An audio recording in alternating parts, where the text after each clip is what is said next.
তানিয়া। রাহাত বলল, তুমি জানো তানিয়া, তোমার সাথে হাঁটলে মনে হয় সব কষ্ট ভুলে যাই। তানিয়া হালকা হেসে বলল, কষ্ট কি এত সহজে ভুলে যাওয়া যায়? রাহাত একটু চুপ করে থেকে বলল, না, যায় না, কিন্তু তুমি পাশে থাকলে মনে হয় পারব। তানিয়া আকাশের দিকে তাকিয়ে বলল, সবাই তো পাশে থাকে না, একদিন না একদিন চলে যায়। রাহাত থেমে গেল। তুমি কি চলে যাবে? তানিয়া মৃদু স্বরে বলল, যদি ভাগ্য চায় যেতে হতে পারে, কিন্তু স্মৃতি তো থাকবে। রাহাতের চোখ ভিজে উঠল।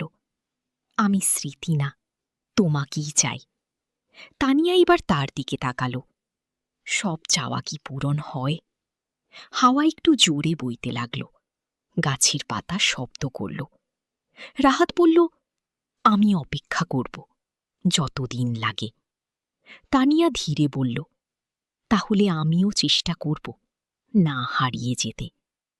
দুজনেই নীরব হয়ে গেল, কিন্তু সেই নীরবতার মাঝেই জন্ম নিল এক গভীর ভালোবাসা, যেখানে কষ্ট আছে, ভয় আছে, কিন্তু তবু একে অপরকে হারাতে না চাওয়ার এক অদ্ভুত প্রতিশ্রুতি আছে।